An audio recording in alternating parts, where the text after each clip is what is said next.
கவுண்டமணி அவர்களோட மனைவியின் பையில இருந்த பொருள பார்த்து, கவுண்டமணி அவர்கள் பயங்கரமா ஷாக் ஆகியிருக்காரு அப்படிங்கிற தகவல் தான் சமீபத்தில தெரிய வந்திருக்கு. அது என்ன அப்படிங்கிற கம்ப்ளீட் டீட்டெயில தான் இந்த ஒரு வீடியோல நம்ம பார்க்க போறோம். பிரபல நடிகரான கவுண்டமணி அவர்களோட மனைவி சமீபத்தில இறந்து போயிருந்தாங்க. அத தொடர்ந்து நிறைய விஷயங்கள் நம்ம பார்த்து வந்துகிட்டு இருக்கோம். அந்த வகையில சமீபத்தில தெரிய வந்திருக்கிறது என்ன அப்படின்னா, அவங்க இறந்ததுக்கு அப்புறம் வீட்டெல்லாம் சுத்தம் பண்ணுவாங்க இல்லையா? அப்படி சுத்தம் பண்ணும்போது அவங்களோட ஆவணங்கள் ஏதாவது இருக்கா? அவங்களுக்கு முக்கியமானது ஏதாவது இருக்கா? அப்படின்னு பார்ப்போம். அந்த வகையில கவுண்டமணி அவர்களோட மனைவியான சாந்தி அவர்களோட சொந்த பேக் ஒண்ணு இருந்திருக்கு. அந்த ஒரு பேக்க பார்த்தீங்கன்னா, அவங்களோட வீட்டு மெம்பர்ஸ் வந்து எடுத்து பார்த்துருக்காங்க. அப்படி பார்க்கும்போது அந்த பேக்ல ஏகப்பட்ட விஷயங்கள் இருந்திருக்கு. குறிப்பா சொல்லணும் அப்படின்னா, அவங்களோட ஃபேமிலி ஃபோட்டோஸ் வச்சிருந்திருக்காங்க. இது மட்டும் இல்லாம ஒரு சில முக்கியமான ஐடி கார்ட்ஸ் வச்சிருந்திருக்காங்க.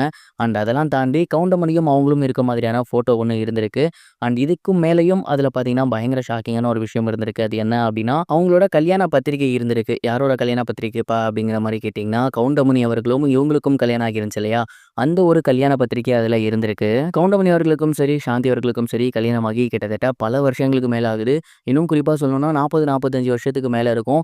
இந்த ஒரு நிலையிலயுமே அன்னைக்கு அவங்க கல்யாணத்துக்கு அடிச்சிருந்த பத்திரிக்கை அப்படிங்கிறத இன்னமும் பத்திரமா அவங்க அவங்களோட பையில வச்சிருந்திருக்காங்க.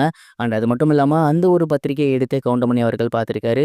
அதிலிருந்து ஒரு சில விஷயங்கள்லாம் பார்த்து பழமையெல்லாம் பேசியிருக்காரு அவங்களோட வீட்டு மெம்பர்ஸ்ட்ட. மேலும் அந்த கல்யாணம் எப்படி நடந்துச்சு? இந்த பத்திரிக்கையில யார் யார் பெயர்லாம் இருக்கு? எவ்வளவு முக்கியமான நபர்களோட பெயர்லாம் இருக்கு? அப்படிங்கிறதெல்லாம் கூட அவங்களோட பிள்ளைகள்ட்ட சொல்லிட்டு பழசெல்லாம் நினைச்சு பார்த்து ரொம்பவே எமோஷனல் ஆகி கதறி அழுதுருக்காராமா. இந்த ஒரு விஷயத்த பார்த்துட்டு அங்க இருந்த ஃபேமிலி மெம்பர்ஸ் எல்லாமே ரொம்பவே சோகமாயிருக்காங்க. இதில ஆச்சரியமான விஷயம் என்ன அப்படின்னா, இத்தனை வருஷம் ஆகியுமே அந்த ஒரு பத்திரிகை அப்படிங்கிறது ரொம்பவே பத்திரமா அவங்க எடுத்து வச்சிருக்காங்க அப்படிங்கிறது தான். இந்த ஒரு விஷயம் தான் இப்ப சோசியல் மீடியால பயங்கர வைரலா போய்க்கிட்டு இருக்கு. இத பார்த்துட்டு நெறைய பேரு நெறைய கமெண்ட் சொல்லி வந்துட்டு இருக்காங்க. இந்த ஒரு விஷயத்த பத்தி நீங்க என்ன நினைக்கிறீங்க? மறக்காம கமெண்ட் பாக்ஸ்ல ஷேர் பண்ணுங்க. இது ஒரு புறம் இருக்க, பிரபல காமெடி நடிகரான ஜிபி முத்து சமீபத்தில "வடிவேலு கிணத்த காணோம்" அப்படின்னு சொல்ற மாரி ஒரு ஊரையே காணோம் அப்படின்னு சொல்லியிருக்க விஷயம் சோசியல் மீடியால பயங்கர வைரலா போய்க்கிட்டு இருக்கு. மேலும் இன்னைக்கு காலையில அவரோட மனைவியோட தூத்துக்குடியில இருக்கக்கூடிய மாவட்ட ஆட்சியர் அலுவலகத்துக்கு போயிருந்தாரு. அங்க ஒரு கம்ப்ளைண்ட் ஒண்ணு குடுத்திருந்தாரு. அதாவது ஒரு தெருவையே சுத்தமா காணோம். எங்க ஊருக்கு பக்கத்துல கீழ தெரு அப்படின்னு சொல்லிட்டு ஒரு இடம் இருக்கு. அங்க பார்த்தீங்கன்னா, ஒரு சில புறம்போக்கு இடம் இருக்கு. அரசாங்கத்தோடது இருக்கு. கோயில் நிலம் இருக்கு. அங்க என்னோட பாதையும் போகுது. ஆனா இப்ப அந்த இடத்தையே மொத்தமா காணோம். அத கண்டுபிடிச்சு குடுங்க அப்படிங்கிற மாரி சொல்லி கேஸ் தொடுத்திருந்தாரு. அது மட்டும் இல்லாம வெளியில செய்தியாளர்கள் சந்திப்புல என்ன சொல்லியிருந்தாரு அப்படின்னா, அரசாங்க நிலத்தை யாருக்கும் விற்க உரிமை கிடையாது. அதே மாரி தான் கோயில் நிர்வாகத்தையும் யாரும் விற்க உரிமையே கிடையாது. அப்படி இருக்கும்போது ஒரு சில குடும்பம் மட்டும் பார்த்தீங்கன்னா, அவங்களோட அதிகாரத்த பயன்படுத்தி இந்த மாதிரியான விஷயங்கள் செய்றாங்க.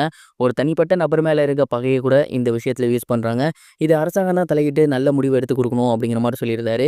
முன்ன சொன்னது போல "வடிவேலு கிணத்த காணோம்னு" சொன்னது மாரி ஒரு ஊரையே காணோம் அப்படின்னு அவர் சொல்லியிருக்க விஷயம் இப்ப பயங்கர வைரலா போய்க்கிட்டு இருக்கு. இத பத்தி நீங்க என்ன நினைக்கிறீங்க? மறக்காம கமெண்ட் பாக்ஸ்ல ஷேர் பண்ணுங்க. இதுவரைக்கும் கனெக்டிங் டிவிக்கு சப்ஸ்கிரைப் பண்ணனா மறக்காம சப்ஸ்கிரைப் பண்ணிக்கங்க. உடனடி அப்டேட்ஸ் பெறுவதற்கு நோட்டிஃபிகேஷன் பெல்லையும் கிளிக் பண்ணிக்கங்க.